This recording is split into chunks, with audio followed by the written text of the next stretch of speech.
Okay, if you're watching this after the fact, this is going to be my return to streaming in a sense. I haven't done it in some time, and I was just really interested to sort of take the plunge back in and kind of go from here. So if you're watching this after the fact, make sure you comment down below and let me know.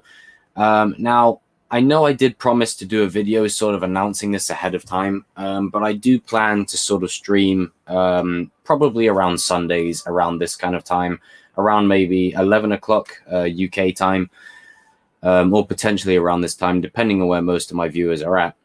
And yeah, so in this video, what do I want to talk about? Currently, there's no one watching, but you know, upon rewatch, I'm sure folks will be definitely coming back to tune in. Anyway, this was mostly just a test. This was just sort of like a prelude, if you will. This was a test for the main thing. But yeah, this is interesting. This is interesting. I haven't done this in ages. This is definitely something I haven't done in a while. And oh, Mike. Hello, how are you? How are you, sir? Yes, I can see you. There you go. What's up? How are you, sir? Hope you're doing well, man. Hope you're doing well. You're good. Oh, that's awesome. That's awesome. That's awesome. Let's just talk about season 3. Yeah, I mean, it's awesome. Just you and me. Yeah. Yeah. I mean, admittedly, I am hoping some more people join the stream as I go along. But yeah, sure. Whatever questions you want to shoot my way, just let me know. Let me know. Throw them my way. I'm happy to talk about anything you may have, or any questions, or any kind of predictions or theories. Let me know. But one thing that I will say is for upcoming videos, I've got a lot of videos lined up in regards to theories, expectations, hopes. And I've got a lot of theories because some of the videos that have been viewed on my channel that have got a lot of reception is the ones where I break down scenes and I talk about character analysis and all that. So I got a lot of those coming. I got a lot of those on the way. So that'll be awesome.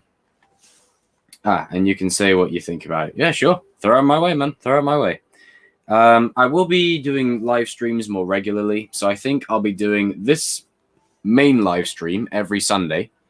But I do think I'll probably do a gaming stream in the week, just where I can sort of sit and chill with you guys, and we can just sort of get to know each other a little bit better.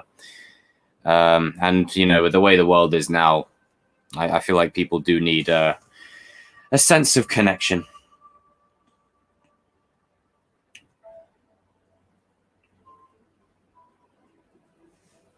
But I'll say this though, as I've said before countless times, I feel like Robby. You know, Robby's the man, you know? Robby is the one in line for a very great character arc in season 3. And I'm just looking forward to seeing how it all plays out, really. Really looking forward to that. Okay, here we go. Oh, straight away with the question. All right, let's see what you're saying. Right. Okay, so Ali, do you think she will be in season 3? If so, what episode, and what do you think her role will be? Rhymed quite well there.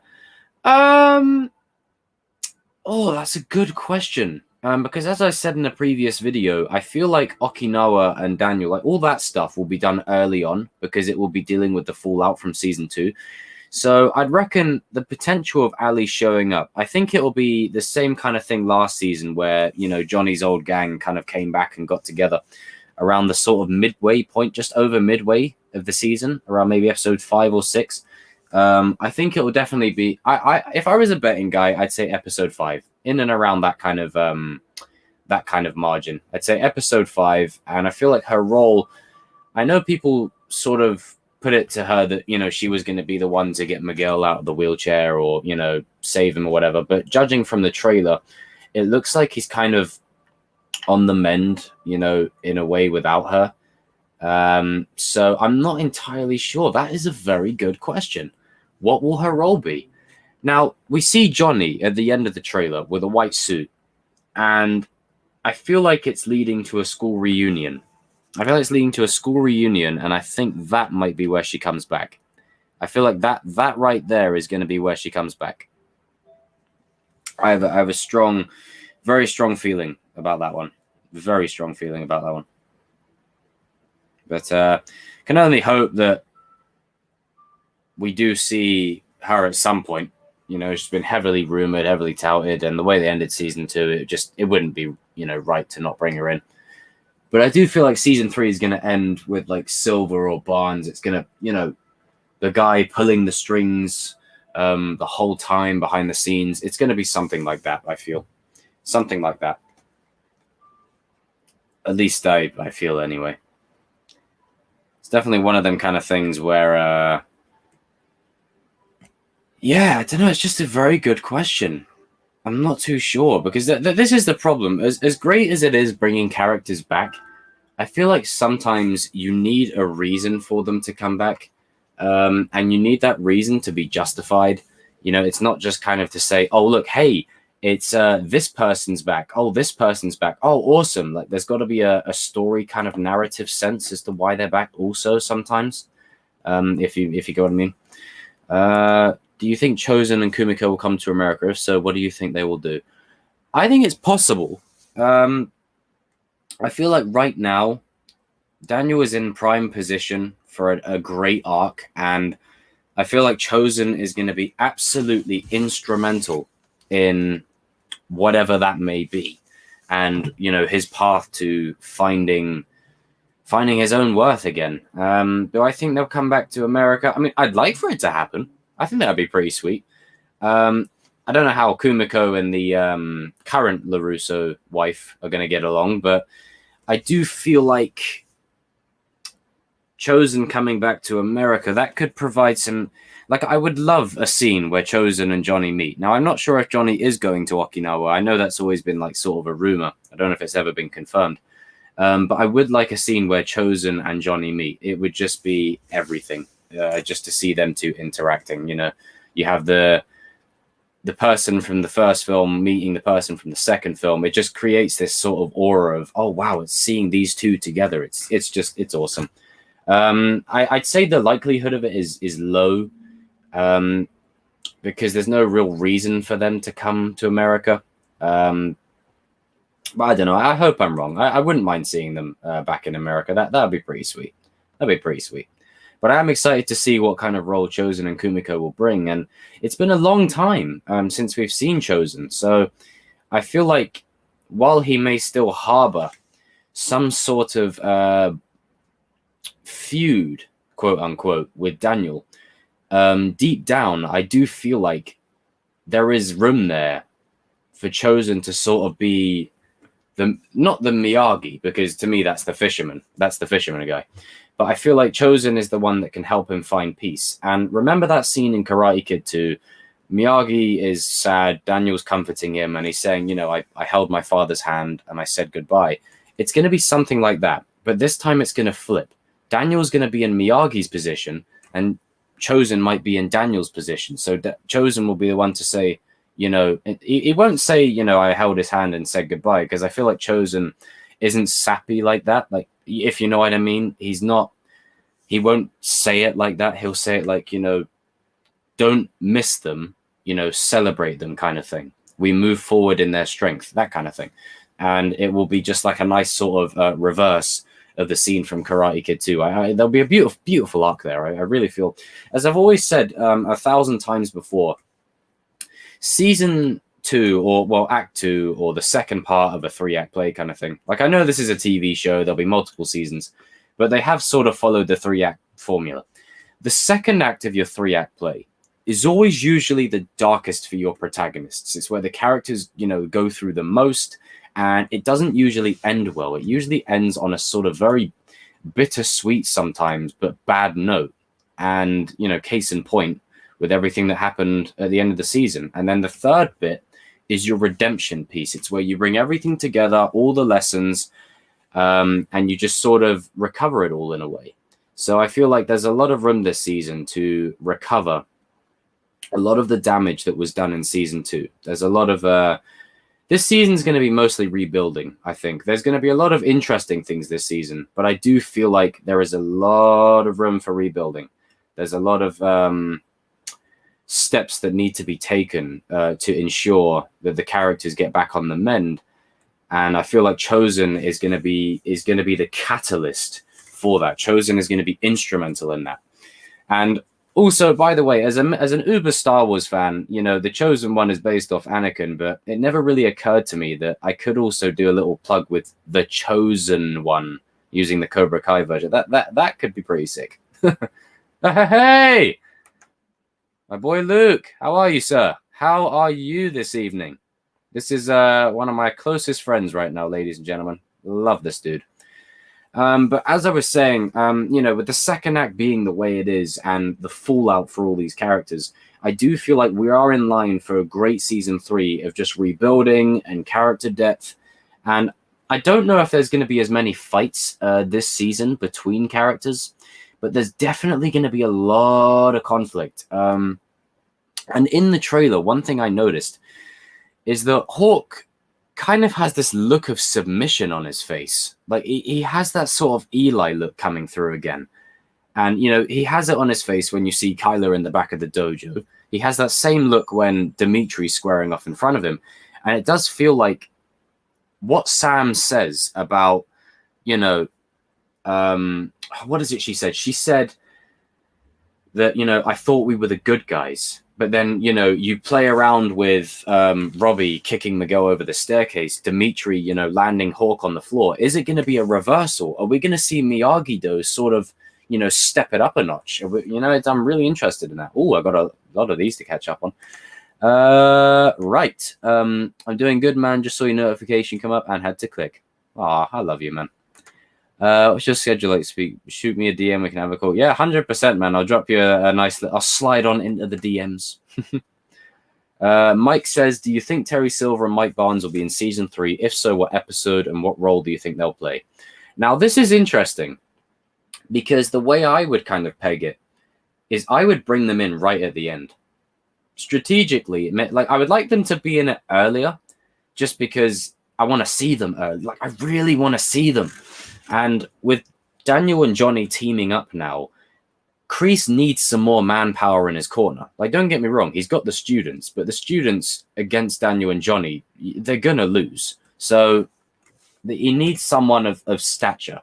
And I feel like either Barnes or Silver, or both, could really sort of tie into that. Oh, what's this? Cinema Fan 97 says, I just entered the chat in the EW interview article with Tamilin Tamita. There is no wedding ring on either of Kumiko's hands. What do you make of that? Well, I mean, there was a lot of speculation. Just take a little quick sip of water. That's what happens when you're yapping. There was a lot of, you know, speculation of whatever, if her and Chozen, you know, have become a thing after all these years. Maybe they haven't become a thing. Maybe they've just kind of become close friends. You know, maybe they've just kind of formed this bond over the years where there's a mutual respect kind of thing, despite everything that happened between them. With there being no wedding ring, that definitely could create some interesting story right there. Because if Daniel's going to Okinawa, you know, what does that mean for his family? Does that mean he just, you know, leaves them behind and goes by himself? I don't know. You know, it does provide a lot of question. I will say this though, I do think Kumiko and Chozen, you know, they're really going to help Daniel sort of find balance the way Miyagi wanted him to.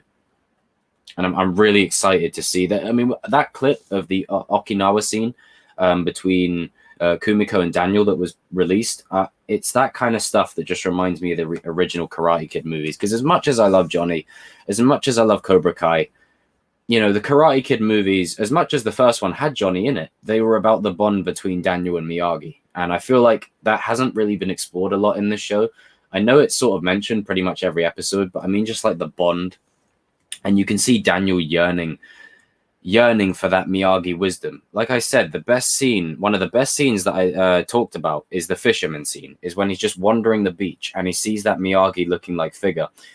And, you know, he's like, you remind me of an old friend. It's that kind of stuff. And I feel like Daniel needs closure. He needs to kind of accept that Miyagi's gone and embrace that he is now the new Miyagi, I guess. But I feel like Chozen and Kumiko will play a big factor into helping him sort of close that book for himself to help him move along. What's this? Do you think Jessica will be in season 3? If so, what episode and what role? I gotta be honest. I don't mind it. The thing is with Jessica, I really liked her in Karate Kid 3. I thought she was cool, but she's one of them kind of characters where if she appears, cool. If she doesn't, then cool. I feel like because all the attention is on Ali and whether Ali will return or Kumiko, Jessica's kind of fallen to the wayside a little bit, and people aren't really so much focused on her. If she does come back, then, hey, I wouldn't be against it. I'd be happy. I'd be content with it. I think that would be pretty awesome. I'd be down for that. What role, though?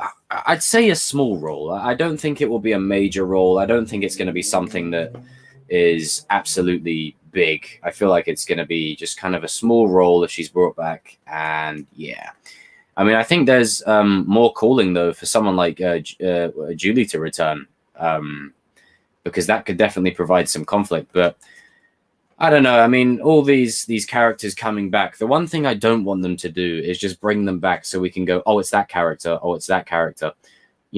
I want each character's return to feel special. Kreese's return at the end of season 1 was a special moment because not only did you feel like it was building up to that all season, where it's like, oh my God, Kreese is dead. No, he's not. And then, Johnny has just won the championship.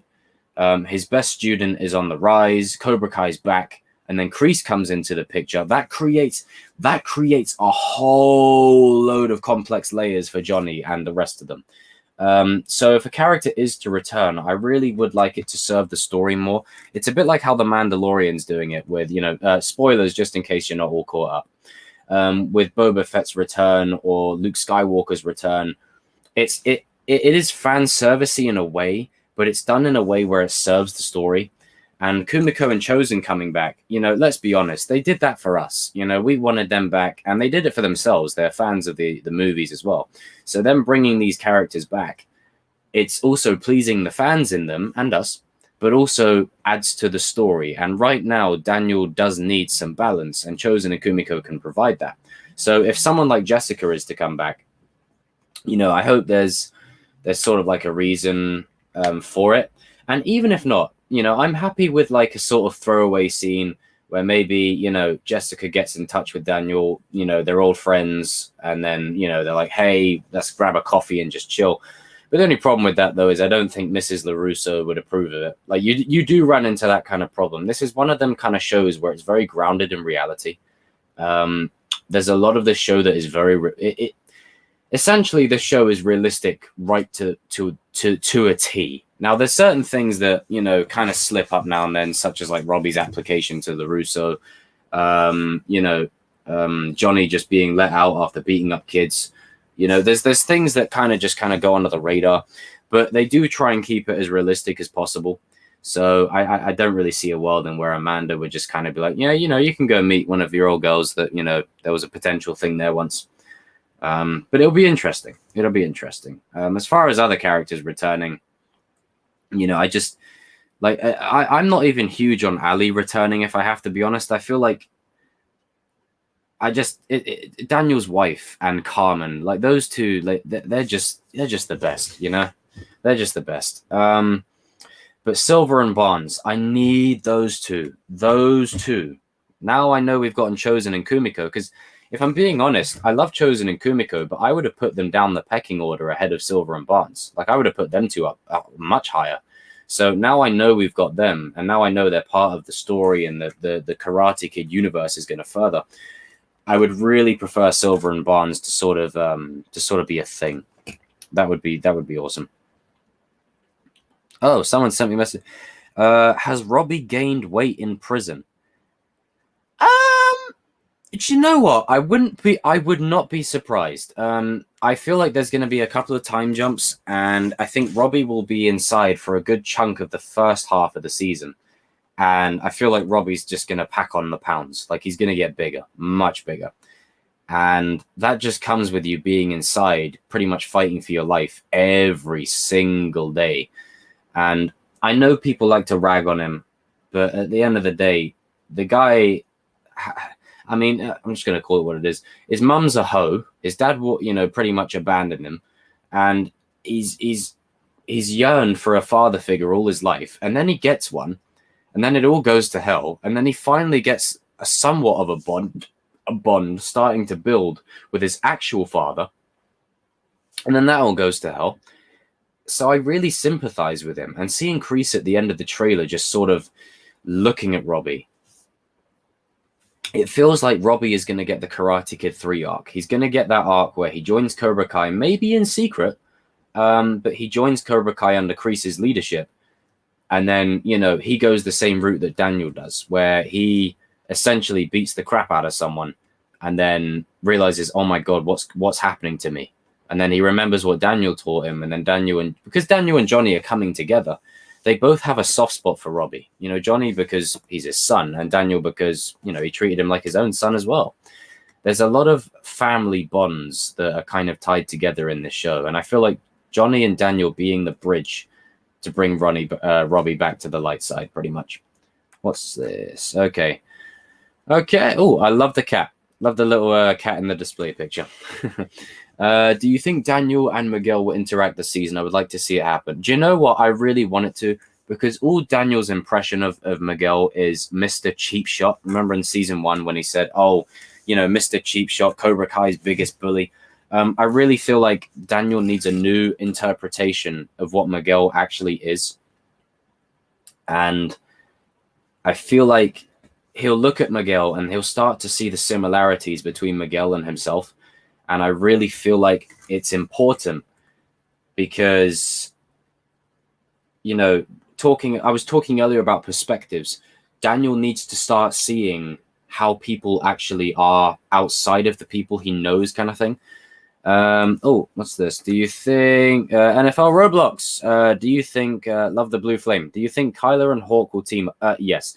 Here's how I think that's going to go down. Now, I know we see Hawk beating on something in the trailer, and now we're all thinking it's Kyler.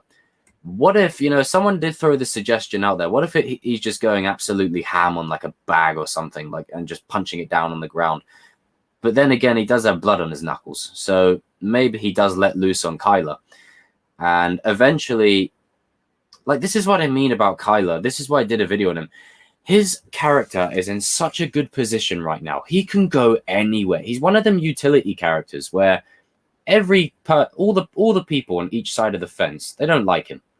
Cobra Kai don't like him. Miyagi don't really like him. He has a reputation. So seeing him try to claw his way back to some level of respect would be very interesting. And I feel like with Johnny and Daniel teaming up, Johnny and Daniel are probably going to form like a Miyagi-Do hybrid.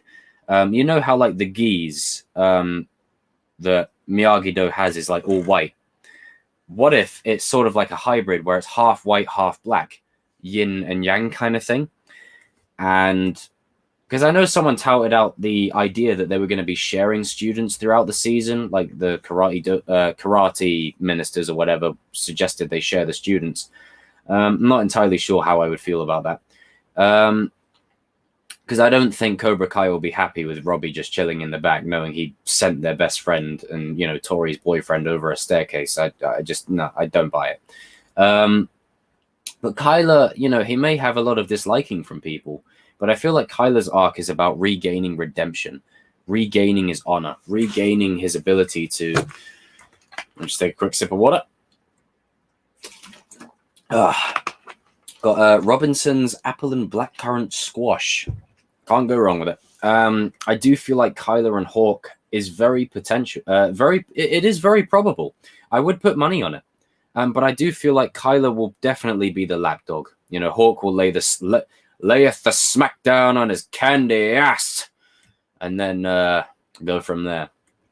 Another question: which episode do you think Miguel will wake up in? Oh, end of the first episode. I feel like it's gonna happen really early.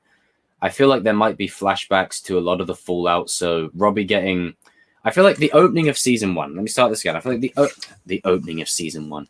Ugh. The opening of season 3 is going to start out with the sound of a hair trimmer, and you're just going to see hair falling in the sink or something. And then it's going to cut to Robby looking at himself in the mirror and literally just legging it. He's just going to go on the run. He's going to go on the run, and then eventually, obviously, as we've seen in the trailer, get captured. And then I feel like the episode 1 is just going to deal with the direct fallout, literally the day after. And then after that, there's going to be a time jump. And then I think maybe episode 2 or something like that they're going to do it early for sure. Because if Miguel is trying to wake up out of it and try and climb, that was a serious injury he took. You can't walk that off in a matter of episodes. So there's definitely going to be a time jump where they allow him to heal and then sort of go back in for it again. So I feel like it'll be early on in the season. And then he will maybe not walk at the end of the season, but there'll be a critical moment towards the end where Miguel is needed, hence my video, Miggy rises, because he's going to rise at the right moment when someone needs him. And he's going to save the day pretty much. I mean, probably hurt himself in the process, but, he's going to do something that saves the day. That's what I feel like will happen with that, essentially. Oh, who do you think is behind Tori in the teaser? I feel like one of them is Mitch. I feel like one of them is Mitch. They're just walking into a thing. Now, I wouldn't be surprised. This is a route they could go. I wouldn't be surprised because of everything that happened at the school. The karate things are starting. The rules are changing. Karate tournaments are maybe getting banned, or maybe karate dojos are having tougher rules, or something like that. There's going to be a major fallout. Like, you can't have that kind of rule in a public state school, that rhymed, and have no repercussions. There's going to be serious repercussions for, Miyagi-Do and Cobra Kai alike. So I feel like it's not completely out of the realm of possibility that it's an underground fight club. I feel like it could be very well be an underground fight club. Hence why you start to see them train with weapons, because I feel like an underground fight club with illegal fights is potential. And we do see in the trailer Tori counting money. So what if she basically kicks ass and takes names to make a living, to make money? It's completely possible. But I feel like Mitch is behind her in the trailer. I feel. I could be wrong. It could be complete misdirection. Got the cat again. So will Carmen forgive Johnny because we see Johnny helping Miguel? Yeah, so I don't think Carmen would just stand there to the side and sort of go, hey, you can train Miguel now. Yeah, all's forgiven. No, it's not going to go like that. I feel like there's going to be a moment where Johnny gets a minute alone with Miguel when Carmen's not around. But I do also feel that Carmen will eventually come around. And it's going to happen when Miguel wakes up. When Miguel wakes up, he's going to say to his mum, he's going to say, look, it's not Johnny's fault. I showed mercy. I let Robby off, and I paid the price. It's not his fault at all. Now, obviously, she can still harbor some resentment, but I think she understands, even if she's not, saying it, she's aware of it. Miguel and Johnny are father and son, essentially. They're not related by blood, but essentially he's the father that he's always wanted. So I don't think she's going to stand in the way of that. And I feel like they really sort of, they might come to a consensus where it's like, the dating is off the table. I feel like you're not going to see them date for a long time. But I feel like, the cool sort of grandma is going to say, hey, let him, leave it alone kind of thing. Love the grandma. She's awesome. But yeah, I think Carmen will forgive Johnny in time, but it will be because of Miguel, really. But Johnny is literally going to be by Miguel's side throughout the whole thing, just the whole recovery process. But then that makes me wonder. I really wanted Robby and Johnny to sort of bury the hatchet. And the clever thing they've done with the trailer is they haven't shown us Johnny and Robby. And it makes me wonder, is Johnny going to completely abandon Robby, focus on Miguel? Then that leaves Robby in prime position for Kreese. That's, that could be a problem. I meant to say fighting. Who do you think, Tori? Right. Oh, right. Okay. Do you think Kreese is fighting Daniel? It's not impossible. I mean, now that we've got a second trailer, it looks like Daniel goes to the new Cobra Kai. And the thing is, that is it just me, or does the dojo look bigger? Like, it looks bigger. Like, the room looks like it's been expanded a little bit. But I think it's completely possible. I do feel like there's going to be a scene where Johnny and Daniel maybe team up against Kreese. But we have seen Johnny take down Kreese by himself. So what if you see... at the end of the trailer, remember how Johnny goes into Cobra Kai after he says, you're not a kid anymore, and he just storms into the dojo, and then boots the door up and going, like that. What if that's actually just the prelude to it? What if that part there, Johnny just storming into the dojo is how that happens? Unless Amanda does it to him. Amanda just smacks him and then completely lays him out. That would be funny. But to see, as I said, to see Amanda kind of get involved in the action now, that means, excuse my French, but shit's getting serious.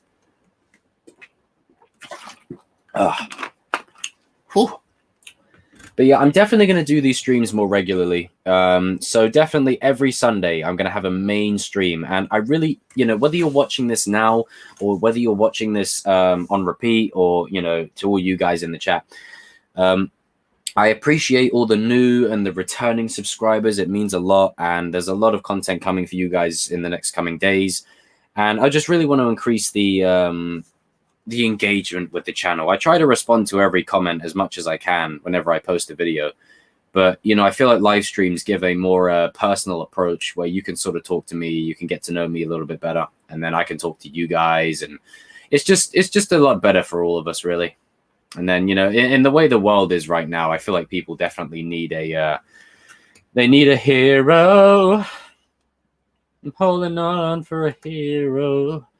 Will Miguel interact with any of his peers? Do you think he will go back to school? Yes, I feel like that's going to happen a lot this season. Miguel is going to have a truckload of visits. I feel like Tori's going to visit him quite a lot. And I feel like Hawk's going to visit him quite a lot as well. So Tori, Hawk, and Johnny, and Carmen, those four in particular, they're literally going to be by his side pretty much the whole way. And I can imagine a scene of Johnny going to visit Miguel and then Hawk and Tori just walking past him, giving him like a dirty eye, side eye kind of thing. So that's definitely possible. Do you think he'll go back to school? Not yet. I feel like it's too soon for that. Even if he does, no, do you know what? Scratch that. I think, yes, he could go back to school, but I feel like he'll need a lot of assistance. And how amazing will it be if he goes back to school and then Kyler helps, like if Miguel sort of falls over and then Hawk comes over to help him up and then Kyler comes to help him up and then he's just like, what? Where did you come from? That could be interesting. That could, again, that's the brilliant thing with Kyler's arc. There is so much potential there. Do you think Hawk and Tori will date? I mean, they're very similar in a lot of aspects, but I think Tori is very, very... She's not like Sam, where she kind of jumps from one dude to the next. She's very loyal to Miguel. The minute she kind of met him, it was, it was just chemistry from then on, really.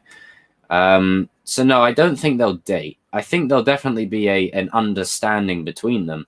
And without Aisha in the dojo this season, I do feel like they're going to take more of a center stage. And that's kind of why they brought Kyler back into the fold, because they do need a character that, like Aisha, that is related to all the characters. And Kyler is exactly like that. But do I think they'll date? Nah, I don't think so. I feel like that, they're going to be the star pupils, of course.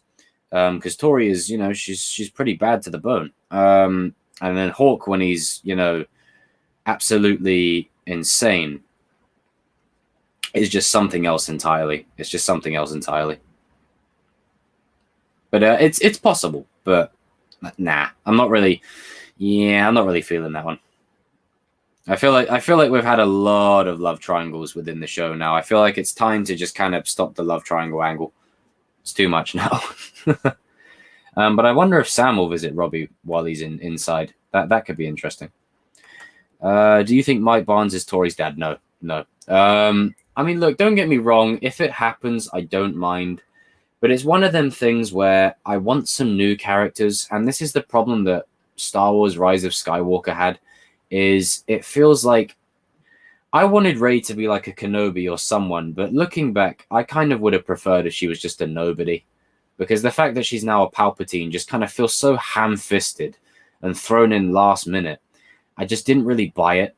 And this is the kind of stuff I don't want the writers doing, you know, just making connections for the sake of it.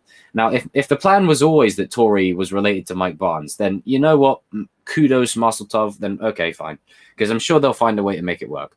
But I just, I'm not really a fan of that one, to be honest. I feel like Tori's just a brand new character. She's her own thing. And I kind of want to just go with that angle. Do I think Mike Barnes has a kid, though? That could be another. I mean, that right there.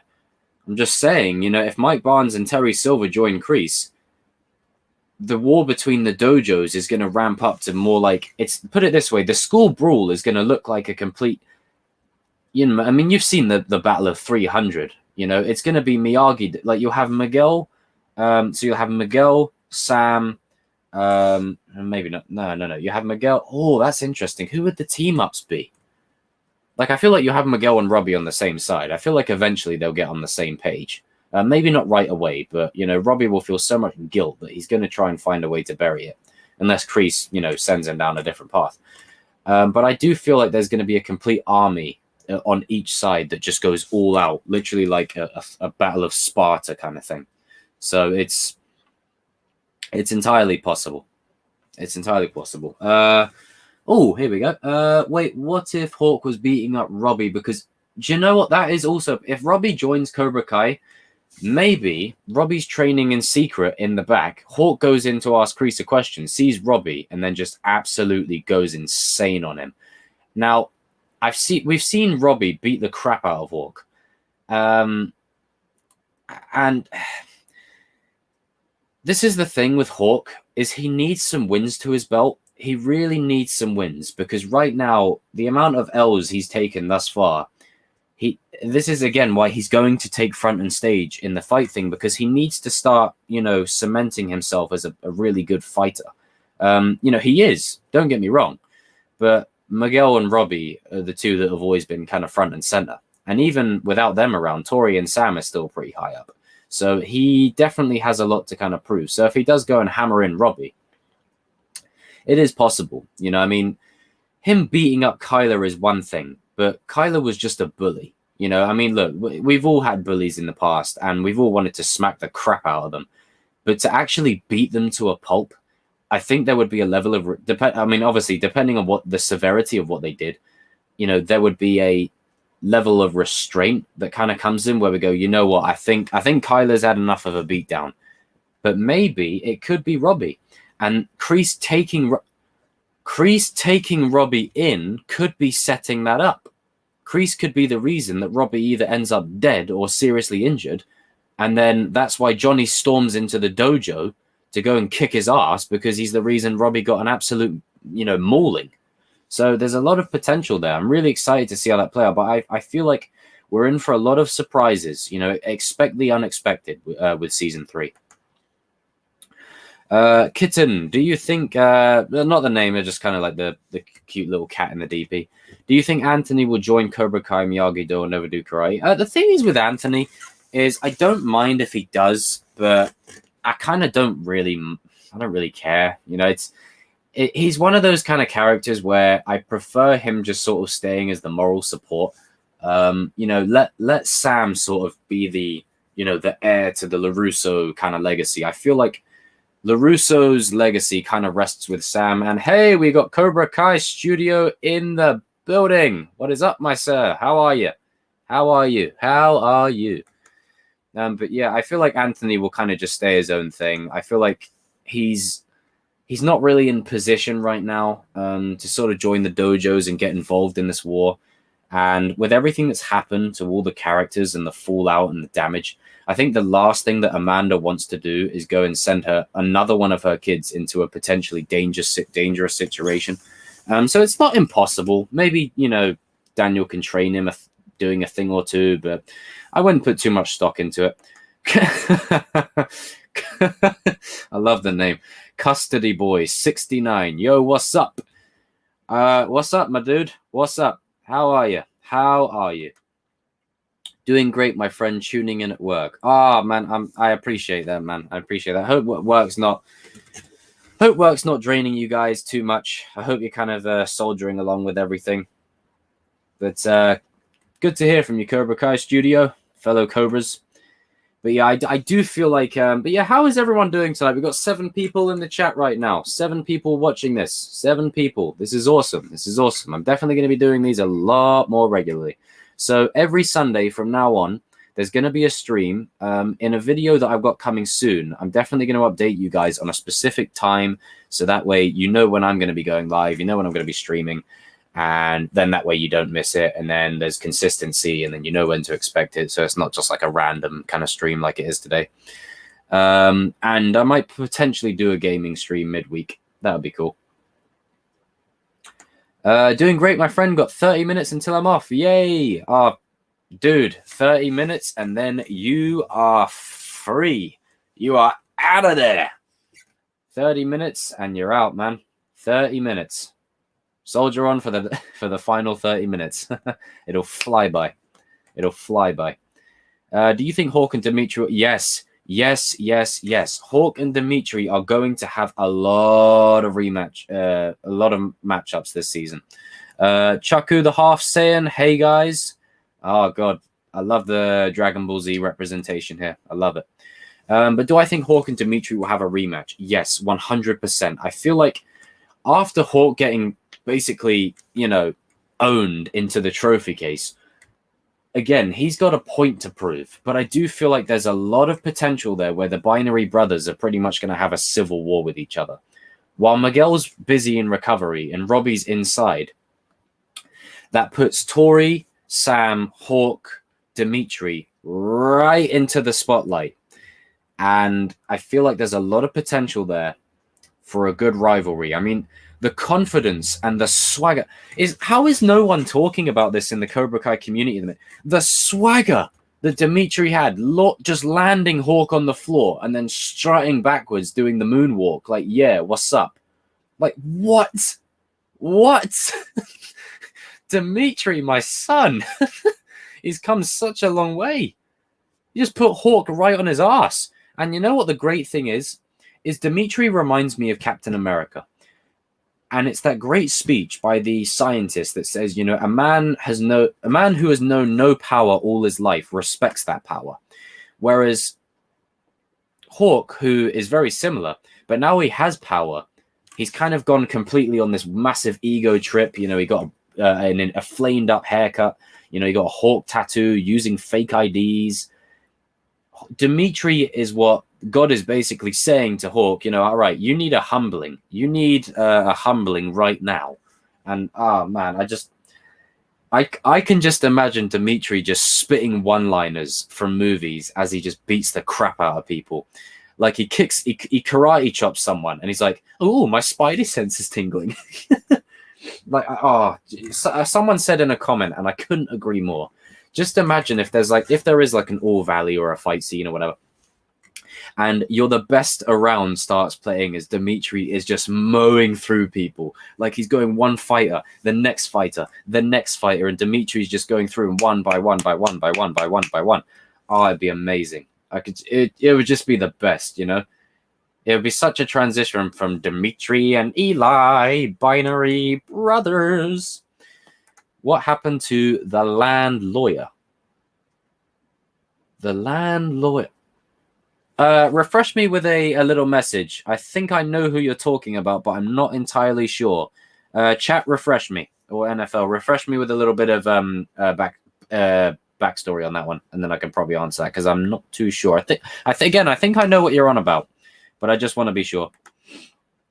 Chaku, probably butchered that, buddy. Dimitri destroys Hawk's entire way of life. Of course, Hawk has to body bag him. Yep, that is true. That is true. They were both bullied, yet Dimitri beats up Hawk despite finding balance. Yes. It's going to be an interesting... he wants money from Johnny. Yeah, I know. Yeah, I'm on that. I'll be back. I'll be right with you with that one. Yeah, the juxtaposition between Dimitri and Hawk, or Dimitri and Eli, pretty much. They're essentially the same character, but they've just taken the different route. Hawk's gone the route of confident alpha jerk, and Dimitri's gone the route of composed, confident, but in control person. Like, it's just the two extremes there is so interesting to me. And I really feel like Dimitri is going to win a lot of people over this season. And we're going to look back at the little subtleties and the nuances that were created throughout the 2 seasons. I mean, again, I always draw back to that scene from season 2 when Daniel says, you know, this is the muscle memory. Why didn't you block? And he's like, you know, I don't have muscles and all that. And he's like, do you want to be here, Dimitri? And Dimitri just flat out says, no, not really. You know, let's just say I've been less than popular, but at least I had a few friends. You know, it's those kind of things that I think make Dimitri so relatable. It's just his ability to be like a lot of people, you know, and I think we've all been there at one time in our life or another where we've all sort of looked at our friends and how they've changed. And, you know, especially in school where, you know, you have your friends forever and then all of a sudden they change and they go to this kind of new kind of level where you're like, oh my God, do I even recognize this friend? It's just such an interesting way. I really feel like Dimitri is going to win a whole lot of people over this season. He wants money from Johnny. Yes. Yeah. You have more students, you pay more rent. That guy. I want to see him come back. I want to see like a little flashback to his deal with Kreese. I want to see like a little flashback to just how that deal went down. It's like, oh, he has terrible handshake. You have better handshake. Like that would be amazing. That would be amazing. Just like a little throwaway scene. That would be awesome. Cobra Kai Studio. Most unexpected moment from the trailer for me was Dimitri swooping Hawk. I loved it. Yeah, this is what I'm saying. Dimitri literally just floored him and swaggered off. The guy's got swag. Oh my God. He literally just swaggered his ass onto the floor and just walked back like, yeah, what? Like literally, he didn't say it, but he's just like, yeah, what? And what? Is that like, how is no one picking up on this? Dimitri is in beast mode right now. I can just imagine him cracking like, you know, oh, you know how I said to Hawk when he changed his hair color to red? He's like, what is this, your Red Hulk phase? You know, he's going to start saying things like, don't make me angry. You wouldn't like me when I'm angry. Right, I didn't expect that one, but I was like, holy cow. Yeah, and I know, it's the way he did it. It's not like they were both fighting or whatever. He just floors him. It's the walk backwards. It's just watch the trailer. It's just when he walks back, there's just such a swagger to it. It's like, it's actually sick. I was like, damn. Go on, my son. Yeah, I like how Dimitri is the one suffering by his friends gaining confidence. Even Miguel hangs out with him less. Yeah. I mean, from season 1, Dimitri even says, you know, you realize what table you're sitting on, right? You know, you pretty much signed away all your, you know, when they're talking about virginity and all that. And I feel like, again, it's just oh God, you got to forgive me, guys. Like, I love character detail stuff. It's just the profession I've just been trying to work my ass off to get into for years. But breaking down characters is something I absolutely love. And the subtleties and the little nuances that are created with Dimitri's character over the 2 seasons. I mean, in season 1, in the All Valley, he's like, Moskowitz, Eli Moskowitz. You know, it's those kind of things. And then just, you know, when he's opening up with Daniel and then he's slowly fighting. And then when they're doing the Shoshu Geiku stuff and then they switch it to the freezer. And then he punches Chris backwards. He's like, woo, I did it. He gets a little bit of confidence and he believes in himself. And that's the difference between him and Hawk. Hawk uses his confidence for his personal gain, but Dimitri uses his confidence for his personal gain in a different way. Like, it's such an interesting juxtaposition there. I really love it. Right, I didn't explain on Tony Cal. Dimitri is a prodigy. Yes. Like, I think with Robby away, he's going to take center stage. Oh God, Dimitri is going to be like Robby's going to have the best arc in season 3, but Dimitri is going to be the best character, 100%. You watch people just start fawning over him. Mike, you know, it's like, this is the thing with Johnny and Daniel now being on the same side. Kreese needs some more manpower just because it makes the scenes look a bit more spectacle wise, you know. So I feel like Silver and Barnes coming back, it only makes sense. And then you can elevate it from there with a war between multiple dojos. It's just such a potential foundation for what would be happening. That would be fire. What hits hard for me is Eli is depressed because he thinks he'll never have a girlfriend and that Dimitri will be his only friend, yet both statements ended up cruelly wrong. Yeah, because it's confidence. Like, that's literally all it is. He just didn't have any confidence to do anything. And the minute he gets it, he gets everything he's ever wanted. The problem with Eli, though, is he takes it way too far, and he kind of loses focus on what, when he says to Miguel, "You're like Drake." It's like, it's no.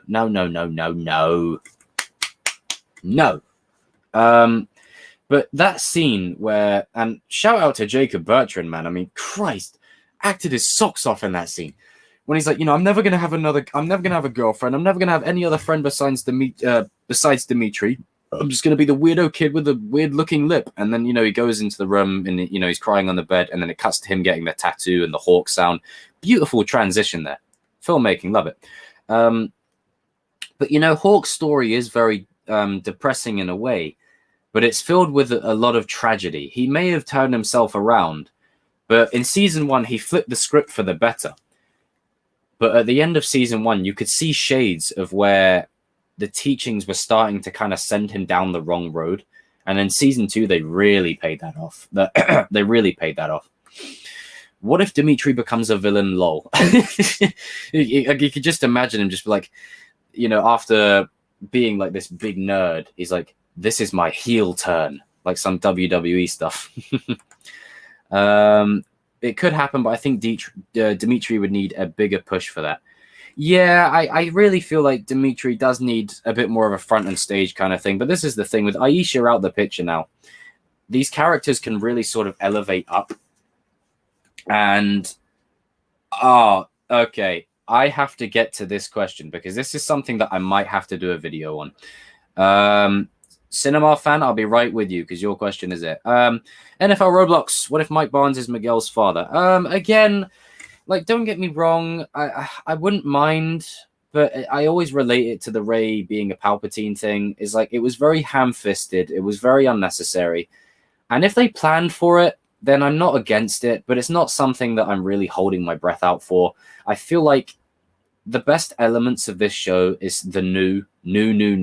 Like, we've got the greatness of the old, like Johnny, Daniel, and all that, and we've got the descendants in Robby and Sam, but we've got characters like Miguel, characters like Tori, Hawk, who are just brand new characters. They're just brand new, and they're basically us. We're with the old guard. We're learning from them. It's just such an interesting thing. I mean, if it is, then I don't mind, but it's not something that I really am hoping for. If you catch my drift. Chozen versus Barnes in their primes. Who do you think wins and why? Oh, this is tough. No, do you know what? Look, the biggest problem with the Karate Kid trilogy for me is you go from Daniel literally fighting for his life to going and fighting a bad boy. Now, look, I like Mike Barnes. I think he's awesome. But if it's Chozen versus Barnes, I'm going to say Chozen. Chozen was much more dangerous. This guy was willing to kill Daniel. Like, Barnes just wanted his title. Chozen wanted to kill him. Like, it, and I feel like Chozen is just much more dangerous, much more aggressive, and he's just, yeah, I feel like Chozen and Barnes in their prime, Chozen would have him, absolutely have him. And this is what I was saying to someone. If you look at it on paper, Cobra Kai is more dangerous than Miyagi-Do, because Miyagi-Do is defense. Same as Robby says, it's all about defense. Cobra Kai is about offense. Chozen can give Miyagi-Do some much needed grit. I think Kreese would, excuse my French, he would shit himself if he saw Chozen in his prime. He'd be like, oh my Christ. He'd be like, this dude's a badass. So I feel like Chozen's really going to give Miyagi-Do some, teeth in its bite. Oh my God, I got a lot of these to catch up on. I'm looking forward to how the Miyagi-Do students act without Daniel. Yeah, that's going to be interesting. With Daniel away, it's really going to be interesting to see how they sort of go on without him. And as I was saying earlier, it ties into that where I said Dimitri was going to use one-liners. He's going to say, no, with great power comes great responsibility. 100% he's going to say that line. I bet it. Sam and Tori versus Yasmin. I mean that right there is KO. I think unless Yasmin's gone to like boot camp for the military, she's gonna get absolutely mauled. I mean Sam's probably one of the best fighters in the show, and Tori's one of the most dangerous. Like she's gonna be absolutely destroyed. Do you think Chozen did jail time for what he did at the end of part 2? Why or why not? I think it's possible. Do you know what? I wouldn't be surprised if he did. The character that Chozen was, do you know what? He reminds me a lot of Robby in a way. And I feel like Chozen did do jail time because he probably did more stuff, you know, for all this dodgy stuff he was doing. You know, like cheating the people, making them, you know, pay all this money for dodgy stuff. It's not within the realm of impossibility. And I feel like that is going to add to his arc, where he sort of looks back on his life as he's telling Daniel, look, these are the mistakes I've made. Don't let these kids make the mistakes that, you know, we probably both have. You know, so Chozen, again, will be instrumental in Daniel's thing. But I don't know. It's very possible. I feel like there may be some kind of backstory dialogue given, you know, about how he did jail time or something. But, you know, if I was Kreese, I'd be very worried if Chozen came back to America. Imagine Yasmin learned karate. Very possible, but I think the most possible outcome is Dimitri. Let me just take a sip of water. Got a bit of a dry throat now. I think the biggest possibility is Dimitri and Yasmin date. I think Dimitri, the swagger that he has, I don't know. I just feel like him and Yasmin are going to be a thing. I hope Miguel's dad is never in the show and not somebody important, because the whole point is that Johnny's the father he never had. Right. The one with the cat DP said it perfectly. I hope Miguel's dad is never in the show and not somebody important, because the whole point is that Johnny's the father he never had. That last sentence right there that's literally the reason why I don't really want Miguel's father. And Miguel's father would serve no reason to come back than to say, hey, this is Miguel's father. It's not anyone we know. It's just some random guy that Carmen had problems with. I feel like some things can be left up to ambiguity. I feel like, you know, and I'm going to I don't want to make it deeper than it is, and I don't want to reveal too much about my old kind of life, but my real father was a piece of shit. You know, I never really knew him, and I don't think I ever want to. So it plays into that, where I feel like Miguel is in a new direction. Johnny is his father, and it could be interesting seeing Johnny, you know, new father face off against the old father, but I don't know. I feel like it would be a very contrived thing. Again, if they do it, then I'm not against it. The writers have my faith. They've done 2 great seasons thus far. But it's one of them things where I say, you know, it's not essential, you know, and especially this season, you know, we're going to see Johnny and Miguel just bonding like never before. Oh my God, I have so many of these to catch up on. I love you guys. I'm definitely streaming more often. Yeah, Johnny is Miguel's father. We don't need his real dad. Agree. Also, Chozen and Daniel did ritual combat type beats, so I imagine he took his L and had to move on. Yes. Chozen definitely took a major L. And the way I look at it is when they're fighting at the end of the trailer, you know, Daniel's in his classic white gi, Chozen's in the black gi, and it's just, again, it's the yin and yang. It's just, yeah, I feel like it's just going to play with that pretty much. No jail. Do you think Yasmin will be?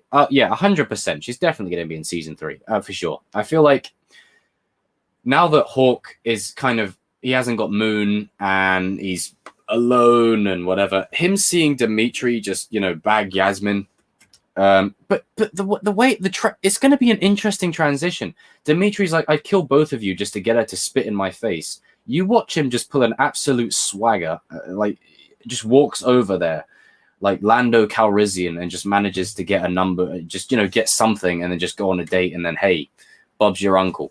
It could be amazing, right there. But with Kyla coming back, it's very possible. I don't think she'd want to. She'd be worried about breaking up. Yeah, that's quite true. That is quite true. I don't think she'd want to. She'd be worried about breaking a fingernail. Oh, that's brilliant.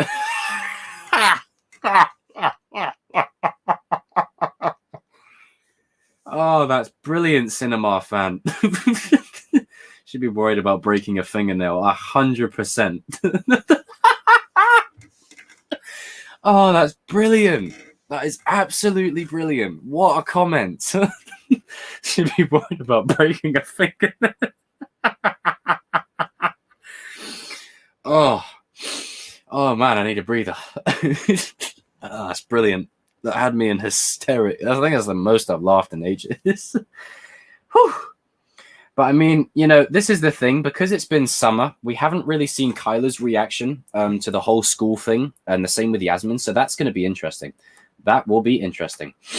What if Kyla teaches Yasmin karate? That's possible, but Kyla would need to learn it first, unless he's been learning it in secret by himself, which in my video I said, you know, is he introducing a third faction? So you never know. She could help run their dojo names through the mud, though. Yeah, very true. Very true.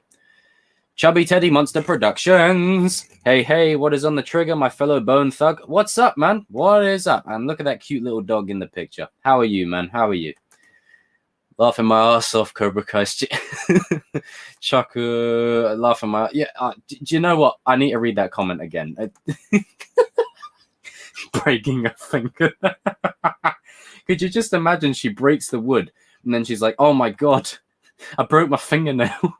I chipped it. What Mandalorian character from season 2 is the action figure you want the most? Oh, it's Boba Fett's new one. I love his repainted skin, just the repainted armor. It just looks so sick. It just looks amazing. But a part of me wants Cobb Vanth to get some kind of Mandalorian armor, just because, I don't know, I feel like he was amazing in that first episode, but definitely Boba Fett's new look, 100%. 100%. And behind him, Bill Burr, of course. Behind him, Bill Burr's character, Mayfeld. Great question, man. Great question. I haven't really got any Star Wars action figures in ages. What do you think Yasmin would have thought of Dimitri's stand-up roast of Hawk at Moon's party? Do you know what? I think it's that kind of stuff where she would have gone, because, I mean, she's attracted to, you know, I mean, let's just call it what it is. In season 1, she's attracted to douchebags. So Dimitri being a bit of a douche, while warranted, may I add, if she had seen it, of course. Yeah, while he was being a douche, you know, it's definitely something that would make her go, oh, is this Dimitri? The hell? He's completely different. So there's a lot of stuff with that. I do feel like Yasmin and Dimitri is the main love thing this season. I feel like the love triangles of last season are kind of just they're gonna carry over, but they're not gonna be as forefront, just because there's so much to do. But yeah, I'm really looking forward to it though. But yeah, I want that new Boba Fett one, man. That new Boba Fett Teddy, that new one. But yeah, man, this has been awesome. I'm definitely going to be streaming a lot more. So Sundays is definitely going to be the time I'm streaming, probably around this time. And I think I might actually, do you know what? Oh, I don't know. Should I move it to Saturday? Oh, this is interesting. Should I move it to Saturday? I'll do a video probably tomorrow updating you guys on the new schedule and, you know, keeping you guys posted, because this is awesome. I love interacting with you guys. Will Sam date anyone? Will she get back with Miguel? No, I don't think she's going to get back with Miguel. No, Miguel and Tori. Yeah, I agree. I feel like as much as there is feelings between Miguel and Sam, I feel like there's still unresolved business between her and Robby. If she just bounces back to Miguel, then, you know, it just ties into what I said, that this girl is literally at the center of every single piece of drama that happens. From all the things in season 1, Johnny crashed, you know, Johnny's car getting smashed up, just that whole domino effect of everything. None of these kids should have relationships. Yeah, none of them. To be honest, they're all suck at relationships, all of them. I mean, Robby getting the Medal of Honor and hiding it and then pretending like it was in the dojo the whole time. Miguel then getting drunk and hitting Sam because he listened to a conspiracy theory. Sam playing them all up against each other. Tori seeing a kiss, getting jealous, and then trying to kill someone over it. Like, Jesus Christ. Dear Lord. Do you think Sam and Miguel would just be friends? Well, there's going to be love there. Whether it's like love as in, you know, we're together kind of thing, I don't know. There's going to be love there between them forever. You know, they are end game, you know, even if they don't end up together. I feel like there is potential there for them to just still keep that strong bond. And, you know, when she's in the hospital, the first thing she says is, I just want Miguel to be okay. Yeah. Yeah, these kids have some serious mental. Yes. Right. I mean, I'm not much old. I mean, you know, in show, they're about what, 17, 18? You know, I'm 23. I'm not sure how old all you guys are, but I don't remember doing a lot of that shit a few years ago. Just, you know, going around my college and beating the crap out of everyone just because, you know, relationship trouble. I normally just sit in the corner and cry. If Dimitri and Yasmin get together, here's how it should play out. Yasmin is now seen as a joke at school due to the front wedgie video. Yep. And Dimitri's the only guy who still treats her with respect. That's possible. That's possible. That's very possible. The reputation from last season 1 to now has flipped. The nerds and the losers are the good, you know, they're the popular ones, and the popular ones are now down there in the pecking order. And as a result, she falls in love with him. It's highly possible, but I feel like he's going to sort of reference Han Solo and just pull some, like, swaggerless charm. Like, there's something about Dimitri where I feel like he's just going to pull an absolute madness. There's something about how he's going to be moving this season. How do you think Yasmin would feel about Moon being bisexual? Do you think it would bother her? Do you think she'd be cool with it? I think she'd be cool with it. I mean, it's one of the things where she was probably, I mean, the character of Moon is definitely someone who's probably open to a lot of kind of that stuff. So it doesn't, I don't think it's going to bother her. Nah. It's normal stuff, isn't it? Yeah. It definitely bothers her. How I should treat you. Well, yeah, but I mean, it's one of them kind of things where I feel like Yasmin wouldn't really mind. And, you know, Yasmin is in no position to kind of come back to the school and just say, hey, what's up? This is what's what. I don't feel like she can really kind of come back and call the shots on that. Lee says, oh, I love you guys with the pictures of the dogs in the display profile pictures. You know, it's a nice dog you got there, buddy. Do you think Netflix will surprise us January 1st with season 3? It's very possible. I feel like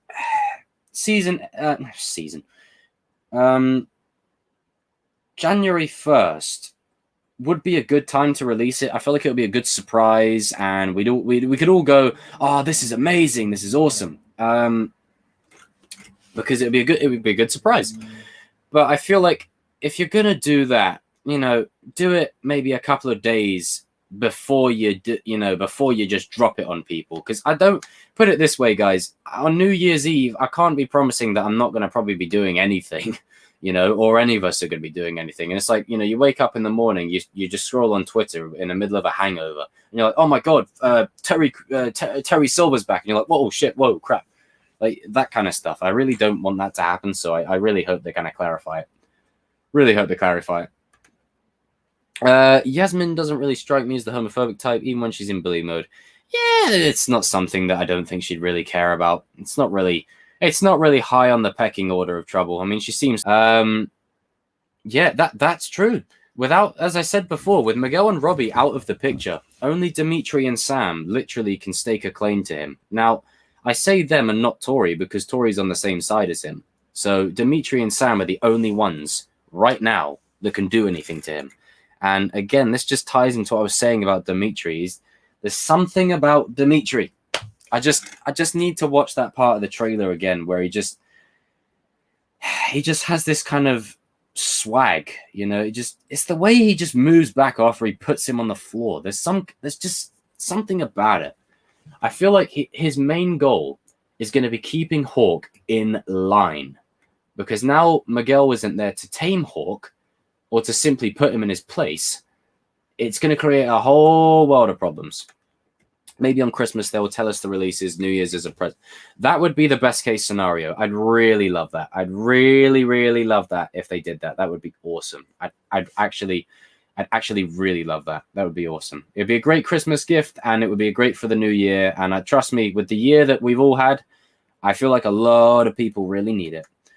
Do you think we will get another All Valley in season 3? There's going to be a lot of time jumps, and I have done a video regarding All Valley. I think it's possible. But even so, I don't want to. I don't know how I feel about an All Valley without Miguel and Robby. Like, it just there's a lot. There's history between them now. I mean, unless if they do an All Valley without Miguel and Robby, and then like it's Dimitri and Hawk in the final, that kind of thing. But then, could you let Hawk lose again in the All Valley? This is the thing: is Hawk got to the round just before the final last time, and then he got disqualified. You can't really let him lose again in the final. This is the thing. You gotta. I think Hawk. If there is an All Valley, Hawk will probably win the whole thing. The way Dimitri stared down Hawk in the soccer field was savage. So when I say he owned him, he owns him. Like that walk right there. I tell you, if going all the way back to in school, if you were brought down like that on the field, and the guy who just did it to you walked backwards like that and got away with it, you're the guy's. Just because it's YouTube, you're the guy's bitch. Like, there's no two ways about it. Like, he just walks backwards with sweat. Oh, it's just the way he just walks. Like, yeah, what? Absolutely owned him. Also, with the fallout of the school fight, I think the All Valley will struggle to gain karate support. Yes, that's the thing. There's going to be major repercussions because of the school fight. As I said, this show is very grounded in reality, so there's going to be a lot of problems with that school fight and what it means. So there's definitely going to be problems like karate support and all that. I'll just take another quick sip of water. What happens when you're yapping a lot? Oh, God, that was nice. Yeah, so they'll struggle to gain karate support. There'll be a whole load of factors that play into that. Especially with... Do you know what? Especially with Daniel being part of the committee, they're going to say, hey, we're going to revoke you off this council, or something like that. It's going to be like a whole Revenge of the Sith thing where they're like, you're denied the rank of master. Do you think Sam could beat Hawk in an All Valley fight? Why or why not? Yeah, I think she could beat him. I mean, Sam and Robby, to me, are the two most naturally gifted fighters on the show because of blood. Robby's is Johnny's son, and she is related to Daniel. Miguel is the most determined fighter, and Tori is the most determined female fighter. And Hawk is the most, just aggressive fighter out of the bunch. So I do think, yes, Sam could beat Hawk in an All Valley fight. I feel like the problem with Hawk is his cockiness. When he's angry, he's dangerous, and, usually he'll come out on top. But his cockiness and his ego will get the better of him. The same way him and Miguel were going at it in the forest, and he was walking around with the Medal of Honor, like, yeah, I'm the shit, I'm this, look at me. And then Miguel just, he just puts him in his place, and he's like, yeah, that's all I've got. I went easy on you. He humbles him. So it is very possible that Sam could beat him. And Sam, if you're talking Miyagi-Do fighters, Robby's the best Miyagi-Do fighter. Sam close second, and potentially Dimitri third. So, potentially Dimitri third. So, yeah, I think it is possible. It is possible.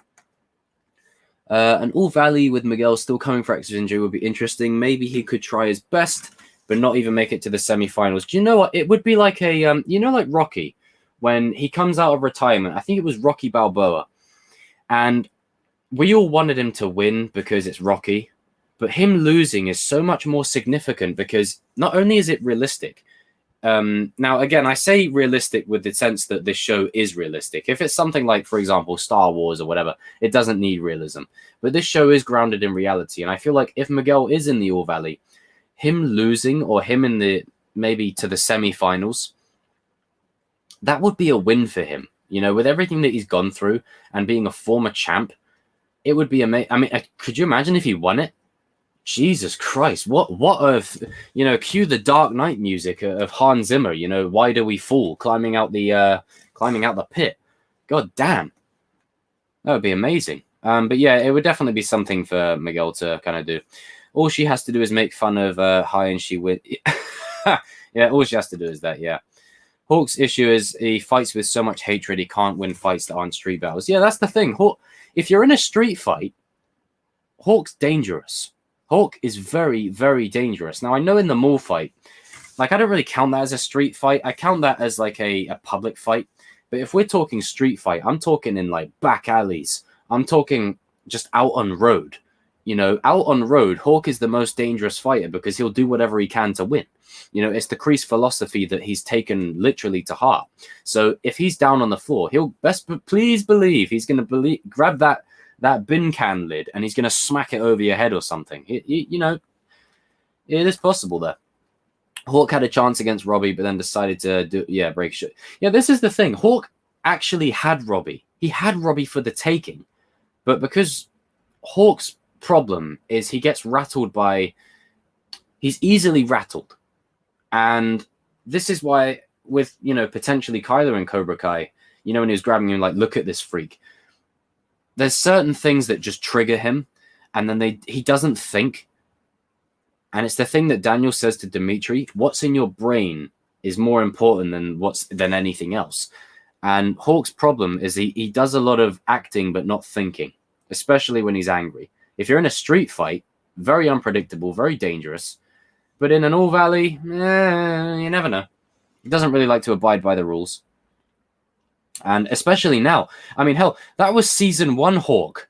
Like, he was literally just Johnny's student with, you know, strike first, strike hard, no mercy. But now his fear does not exist in this dojo Hawk.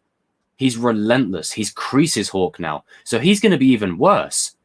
He's going to be... He's on par with, like, a Dutch kind of type level. He'll be worse. Much worse. In terms of how he carries himself. In a fight between Dimitri and Tori, whether in the All Valley or in a street fight, who do you think would win and why?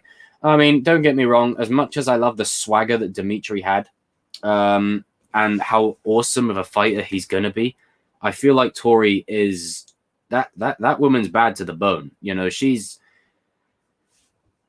I mean, I'm just saying, her day 1 in the dojo, you know, she was already giving Miguel trouble. So I feel like Tori would take Dimitri. I feel like Tori would really take him. I mean, depending on...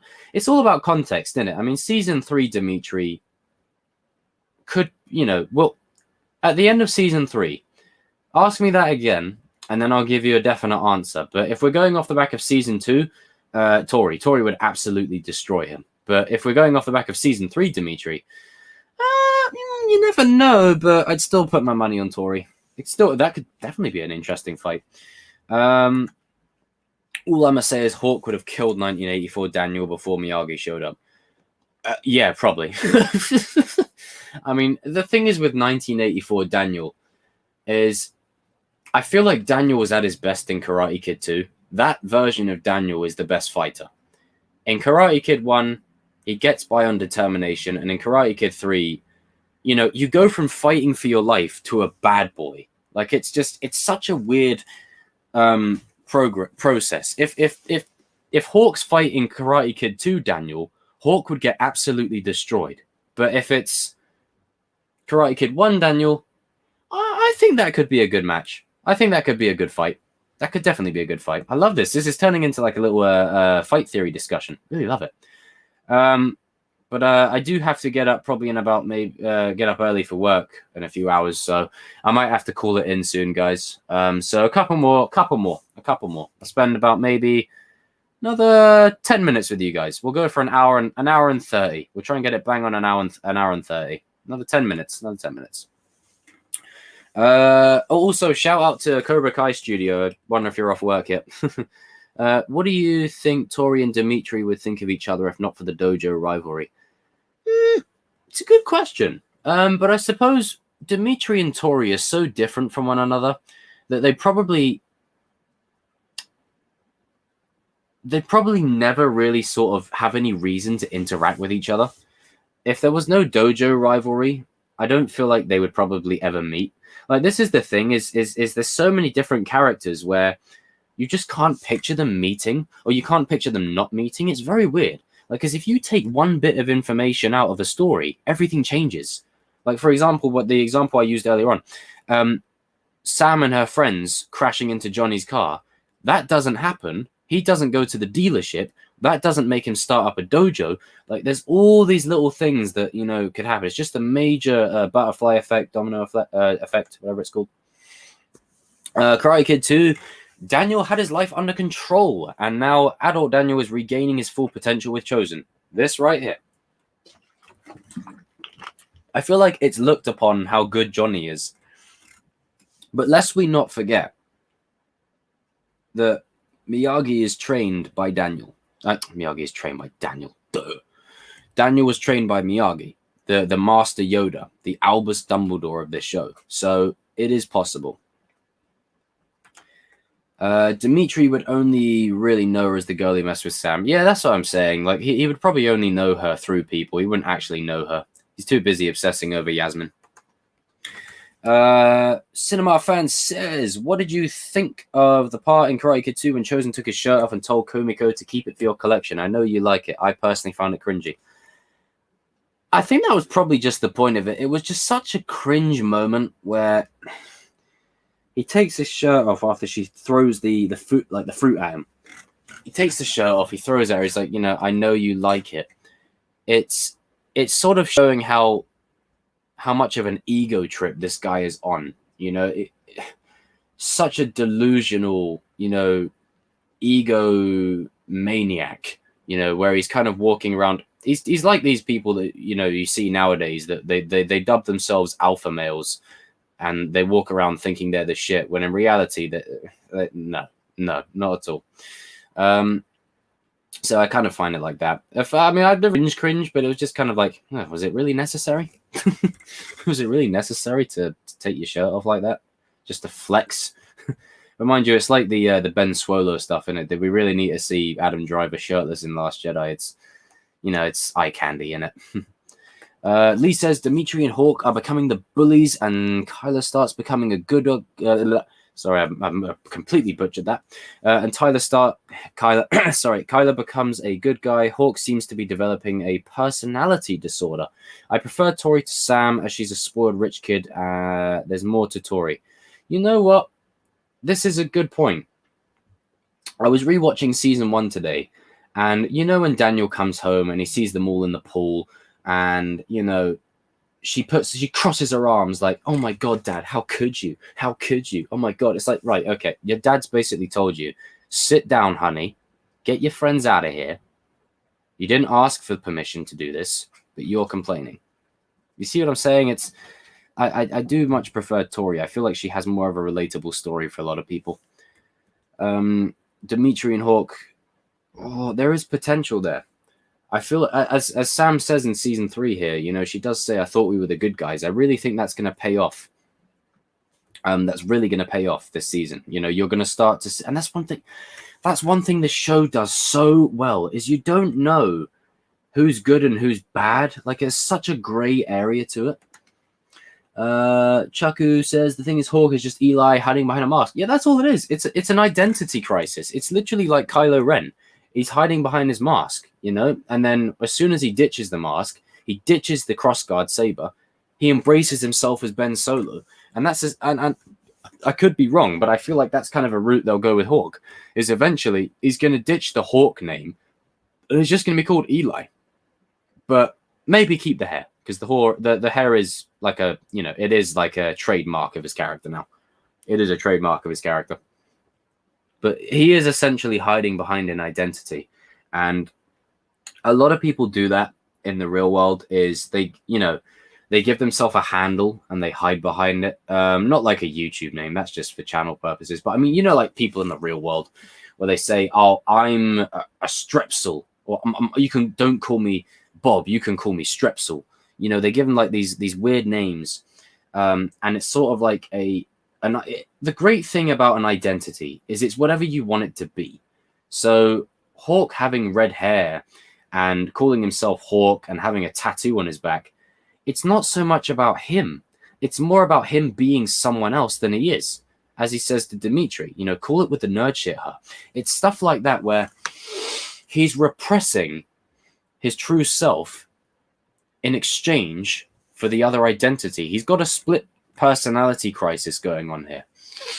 And I feel like one time or another, I feel like we've all kind of dealt with that in our lives where we've all felt like, we're being someone other than we are kind of thing. And, but it's up to us to find our way back. And I feel like a lot of people never do.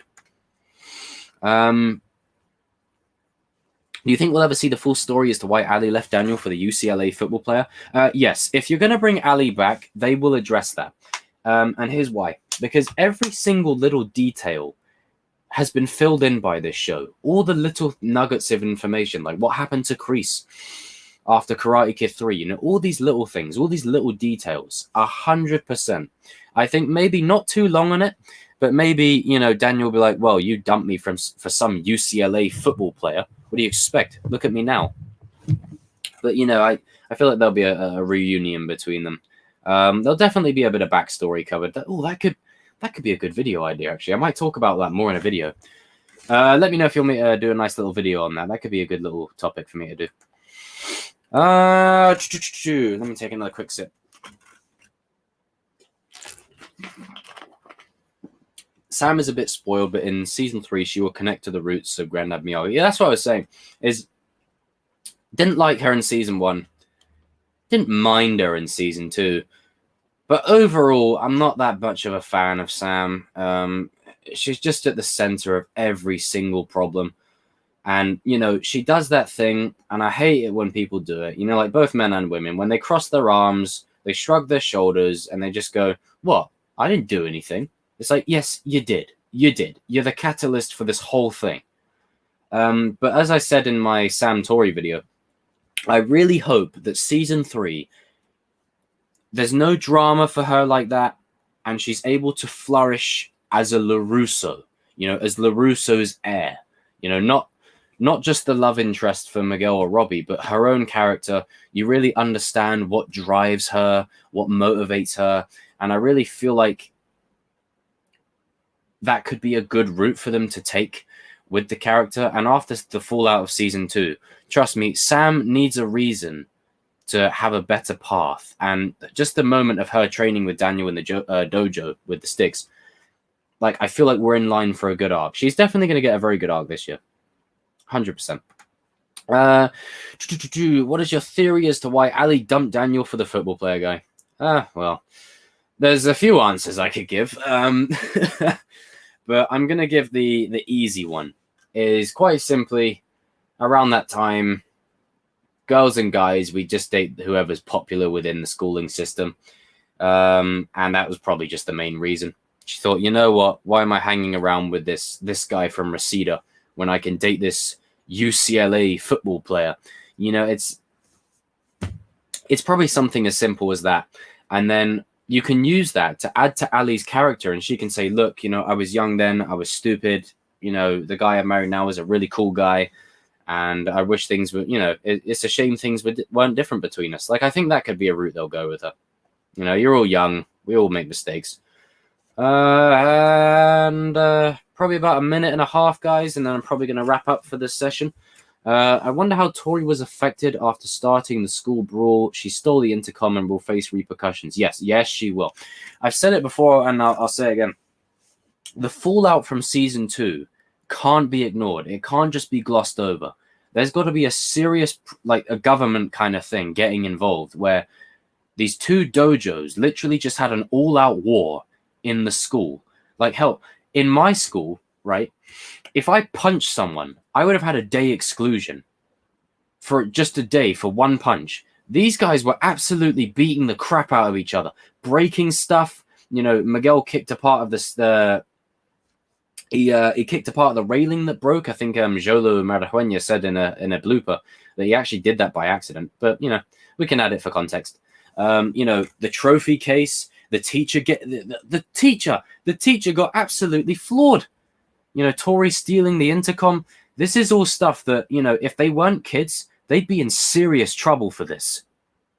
So the fact that, they're about, 18, 19, around that age, they'll get away with some of it, but they're definitely going to have some repercussions, and maybe not them individually, but as a collective, I feel like the Karate community is going to suffer. There's going to be regulations put in place on all the dojos to stop this from happening again. You know, whether Daniel and Johnny are the bridge for it, or the committee say, look, you know, we're not having this happen again. This isn't what karate's meant to be. It's not meant to be going around beating the crap out of each other, which is ironic in many ways because, you know, they are.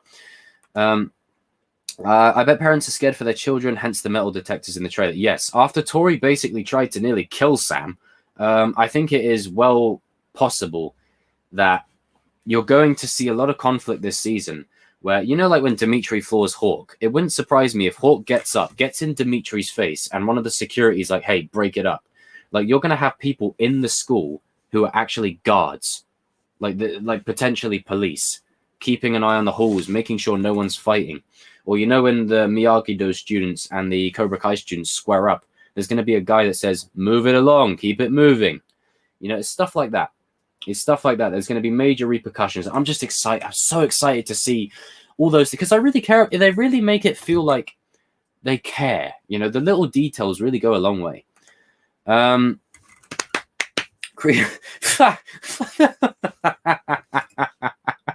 Kreese explaining Miyagi is the enemy to the committee is going to be hell. Do you know what? I could just imagine it now. He's just sitting there and he's like, are you familiar with brumation? And the guy in the committee is going to go, what does that have to do with this? And Kreese is going to be like, they're the enemy. What are you? And then you're going to have one of the committee members go, what on earth are you on about? Oh, it's going to be brilliant. I would actually love that. Would be a hilarious scene. That would be hilarious. Oh, interesting. What do you think of Hawk saying Johnny went soft? The only reason Hawk's saying that is because his best friend ended up in hospital. Johnny didn't go soft. Johnny grew. Like, to us, Johnny grew and he evolved. But it's seen as weakness because you're facing damage for a decision of you're deciding to spare someone and you get hurt for it. In Hawk's mind, that's, you know, based on teachings. Because you taught us to do this, this is why, you know, this has happened. And it's created a whole Jerry Springer show of events. So, you know, I don't agree with Hawk in saying that Johnny went soft. It's cool. Johnny's just become more balanced is what it is.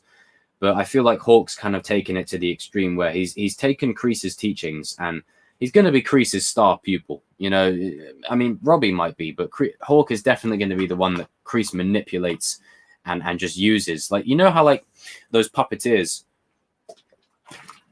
use little puppets and strings, like Pinocchio or whatever, and they just hold them up by strings and all that.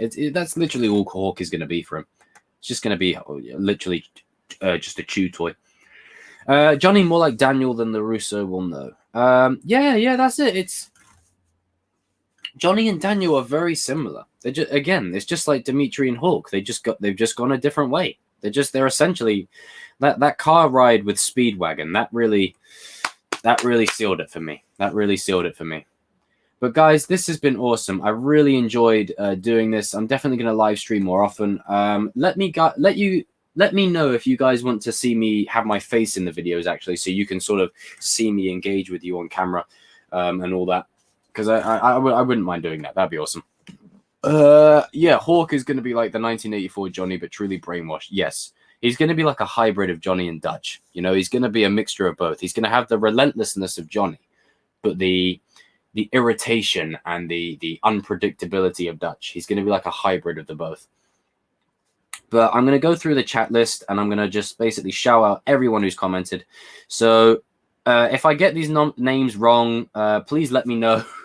Please let me know if I butcher them at all. So Chaku, the half Saiyan, thank you for all your comments and feedback in tonight's stream, my friend. Thank you.